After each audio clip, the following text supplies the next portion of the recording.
C'est un des films les plus détestés de Corée du Sud. Aujourd'hui, je m'attaque à un gros morceau sur le podcast. Aujourd'hui, du coup, je vais vous parler de Omniscient Reader. Et là, on s'attaque à un gros morceau. D'ailleurs, c'est en passant, j'en ai parlé aujourd'hui sur le podcast. Si ça vous intéresse, n'hésitez pas à aller me rejoindre sur l'épisode.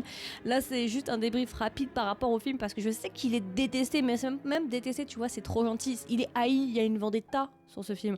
C'est un truc de fou. Alors moi, je vais être honnête avec vous, je peux pas me prononcer là-dessus parce qu'en réalité, je n'ai pas lu les webtoons, donc je ne peux pas faire la comparaison. Donc là, moi, je vais vraiment parler en tant que personne qui ne connaît pas le webtoon. D'accord, je sais que là, les avis vont beaucoup mitiger. Entre mon avis à moi qui n'ai pas vu le webtoon et une personne qui a aimé le webtoon et qui l'a lu, nos avis vont être aux antipodes et je peux comprendre. Mais du coup, prenez ça en considération avec ce que je vais dire. Rapidement, ça parle de quoi? Ça parle de ce personnage-là principal qui a passé plus de 10 ans à lire un webtoon et au début du drama, du coup, on va lui annoncer que le webtoon est en train de se terminer. L'auteur va dire, bah c'est fini, il n'y a plus personne qui regarde mon webtoon, finito.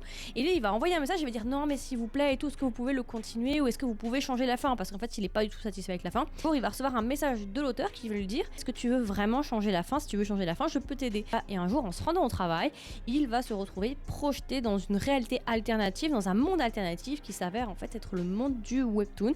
Et à partir de là, étant donné qu'il a lu l'entièreté du webtoon, il va être capable de prédire absolument tout ce qui va se passer. Et en fait, c'est un univers où tu as plein d'épreuves et en fait, il faut essayer de survivre en tuant des monstres et ce genre de choses. Et il va rencontrer l'autre personnage joué par Rimino juste à droite, qui est lui, du coup, un des joueurs les plus puissants de ce jeu-là. Et voilà, je vais pas trop en dire, je vais vous laisser regarder. Moi, je l'ai pas détesté parce que justement, j'ai pas la ref du webtoon. J'ai trouvé que ça va, ça se regarde, c'est sympa. Là, par contre, un truc que je pourrais quand même redire, c'est pas une histoire qu'on devrait faire un film. Moi, je trouve personnellement que c'est plutôt quelque chose, le concept, l'univers, il y a tellement de choses à traiter que je pense que c'est plutôt, ça aurait été plus habile de faire ça en drama, personnellement. Donc voilà, n'hésitez pas à me donner vos retours en commentaire si vous avez vu le webtoon, à quel point vous le haïssez, non je déconne. Et si vous ne l'avez pas encore vu, est-ce que vous comptez le voir? Voilà, dites-moi tout ça. Si jamais vous voulez en savoir plus sur mon avis, bon, n'hésitez pas à me rejoindre sur le podcast, c'est l'épisode du jour. Du coup, on se retrouve demain, même heure, pour un nouveau drama. Bye bye.